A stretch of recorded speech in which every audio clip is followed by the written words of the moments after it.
আজকে গুরুত্বপূর্ণ একটি ট্রিক আপনাদের সাথে শেয়ার করব। দেখুন, আমরা প্রায় বিশেষ করে ছেলেরা ফ্রেন্ডসদের, প্রিয়জনদের জন্ম তারিখ, বিবাহবার্ষিকী এবং বিশেষ দিনের কথা ভুলে যাই। ফলে আমরা মাঝে মধ্যেই বিব্রতকর অবস্থায় পড়ে যাই। আজকের পর থেকে এমনটি আর হবে না। জাস্ট ছোট্ট একটি কাজ করবেন এবং গুগলকে দায়িত্ব দিয়ে দিবেন। গুগল নিজেই আপনাকে প্রতি বছর এটি মনে করিয়ে দিবে। দারুণ ব্যাপার, তাই না? এখন আমি একজনের জন্মদিন সেট করে দেখাবো। ধরুন তার নাম সোহেল এবং তার জন্ম তারিখ 3/4/2004। এই তারিখটি আমি এমনভাবে সেট করব যেন জন্মদিনের আগের দিন এবং জন্মদিনের সকালে আমাকে মনে করিয়ে দেয় আজ তার জন্মদিন। আসলে খুবই মজার একটি ট্রিক। আপনি না দেখলে, না করলে বিশ্বাস করতে পারবেন না। শেষ পর্যন্ত দেখতে থাকুন। আজকের পর থেকে এগুলো আপনাকে আর মনে রাখতে হবে না। চলুন তাহলে শুরু করি।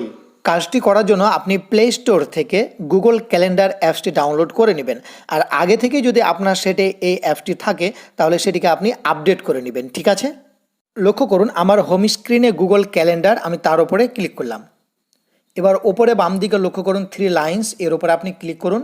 এখানে যে 5টি অপশান আছে, এই 5টি অপশান আপনাকে ভালো করে বুঝতে হবে।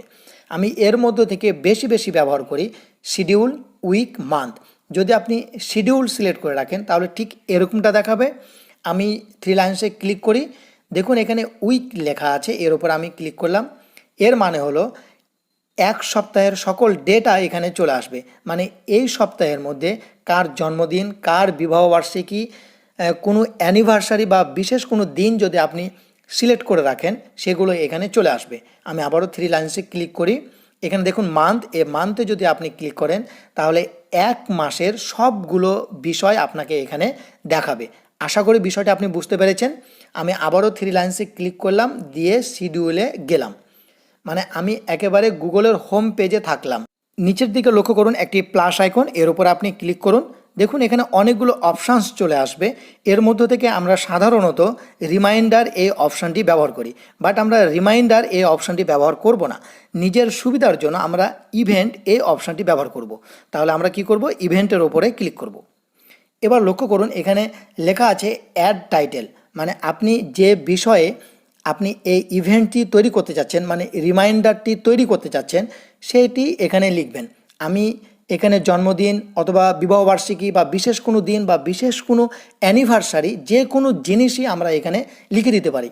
আমি যেহেতু এখানে জন্মদিন সেট করব, তাই আমি এখানে জন্মদিন লিখব। সেটি আপনি বাংলাও লিখতে পারেন, আবার ইংরেজিতেও লিখতে পারেন। আমি ইংরেজিতে লিখছি, ঠিক আছে? লেখা হয়ে গেলে নিচে লক্ষ্য করুন ইভেন্টস, এর আন্ডারে একটি জিমেল অ্যাড্রেস আছে, তাই না?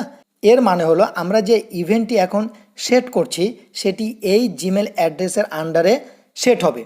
অর্থাৎ এই জিমেল অ্যাড্রেসটি যে ডিভাইসে আপনার অ্যাড করা থাকবে সেই ডিভাইসে আপনাকে এই নোটিফিকেশানটি জানিয়ে দেওয়া হবে যে এই ব্যক্তির জন্মদিন হলো আজ, ঠিক আছে, বা আগামীকাল।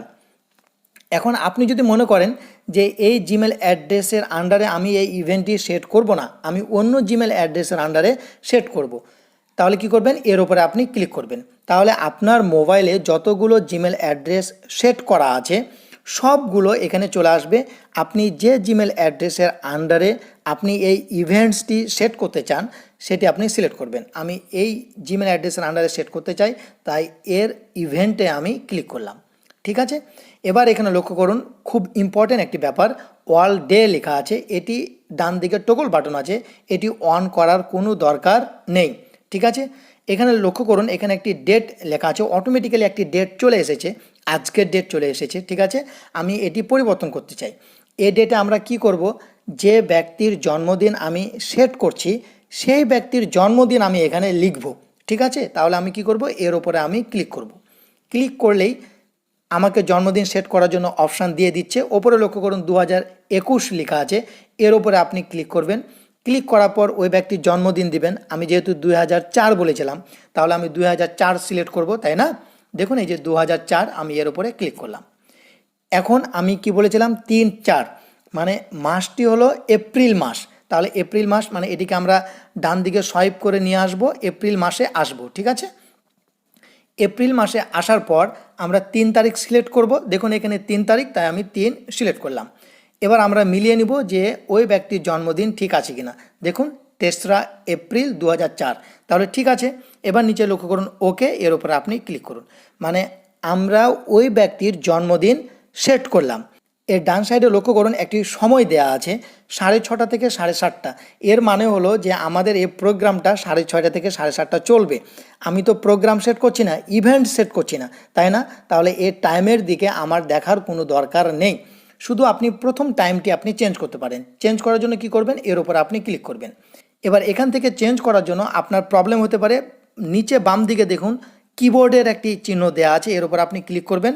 এবার এখানে আপনি টাইম সেট করবেন। ধরুন আমি এটিকে 8টা করতে চাই, তাহলে আমি এখানে 08 লিখলাম, এখানে আপনি 0 করে দিবেন, তাহলে 8টা হয়ে গেল। এবার ডান দিকে লক্ষ্য করুন এম না পিএম, এখানে লক্ষ্য করুন ডান দিকে তীর চিহ্ন একটা আছে, এর উপর আপনি ক্লিক করুন। আপনি এখন এম সিলেক্ট করবেন না পিএম, সকাল না দুপুরের পর, তাহলে আমি সকাল সিলেক্ট করে রাখলাম। এবার ডান দিকে লক্ষ্য করুন ওকে লেখা আছে, এর উপর আপনি ক্লিক করবেন।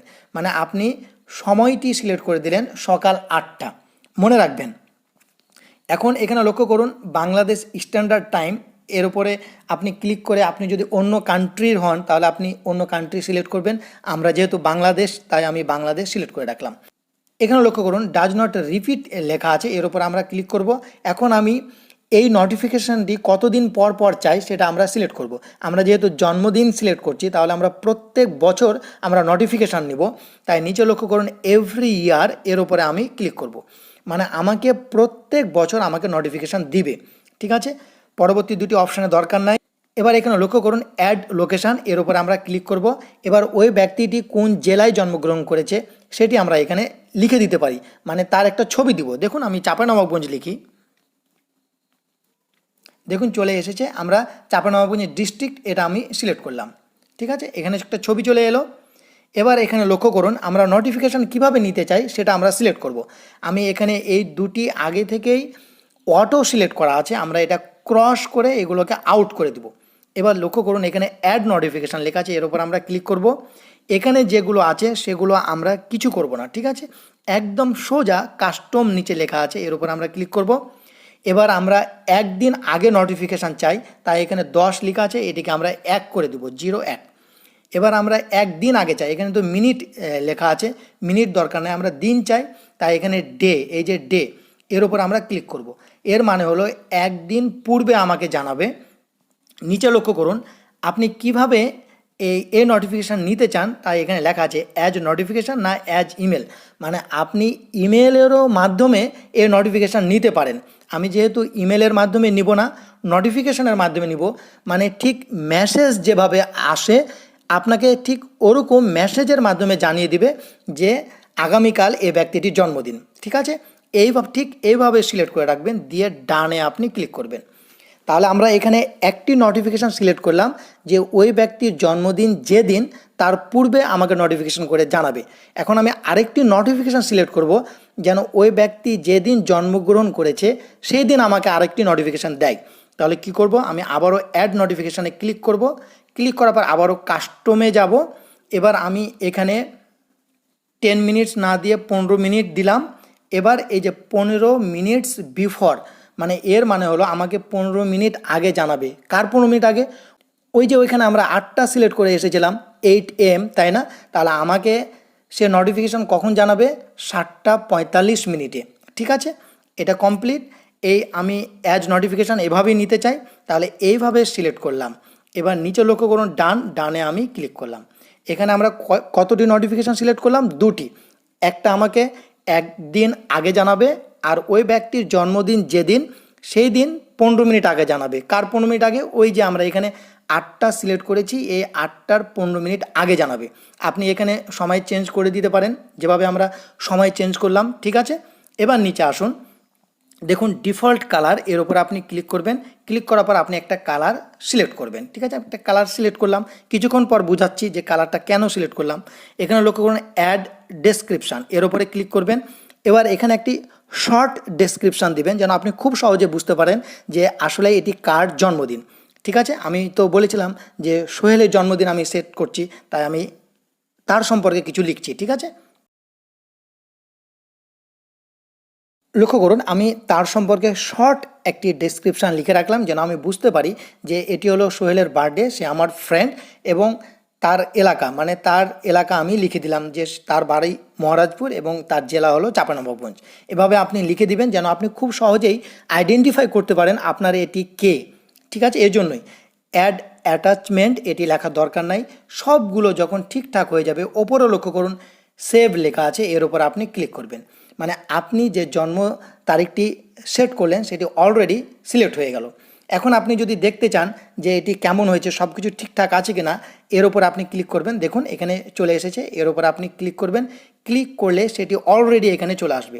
দেখুন আমরা কালারটি সিলেক্ট করলাম, এই জন্য এ বার্থডের বাম দিকে কালার দেওয়া আছে। এখানে A to Z এভরিথিং এখানে দেওয়া আছে যে আপনি কি কি করেছেন, এটি কার জন্মদিন এবং কোন জিমেল অ্যাড্রেসের আন্ডারে আপনি ইভেন্টটি তৈরি করেছেন। এখন যদি আপনার মনে হয় যে এই ইভেন্টটি আপনি ডিলিট করে দিবেন, এটি আপনার প্রয়োজন নাই, তাহলে ওপরে ডান দিকে লক্ষ্য করুন 3 ডটস, এর উপর আপনি ক্লিক করবেন। দেখুন এখানে ডিলিট লেখা আছে, এর উপরে ক্লিক করবেন, তাহলে এটি ডিলিট হয়ে যাবে।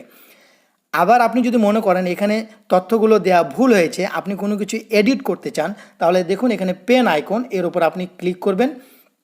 এবার যে বিষয়টি আপনি পরিবর্তন করতে চান সেটি আপনি আবার এডিট করে নেবেন। এডিট করার পর আবারও আপনি সেভ করবেন, তাহলে এটি আবারও সেভ হয়ে যাবে। এখন আমরা কি করলাম, এটির দুটি আমরা নোটিফিকেশান চেয়েছি। একটি এ ব্যক্তির জন্মদিন যেদিন তার পূর্বের দিন আমাকে জানাবে, আর যেদিন এ ব্যক্তিটির জন্মদিন তার সকাল 7:45 আমাদেরকে নোটিফিকেশান করে জানিয়ে দিবে। আপনি চাইলে আরও কিন্তু নোটিফিকেশান সেট করতে পারেন যেভাবে আমরা সেট করলাম। আশা করি ভিডিওটি আপনাদের অনেক উপকারে আসবে। ভালো থাকবেন, সুস্থ থাকবেন, লার্ন অন টেক চ্যানেলের সঙ্গে থাকবেন। আল্লাহ হাফেজ, আসসালামু আলাইকুম।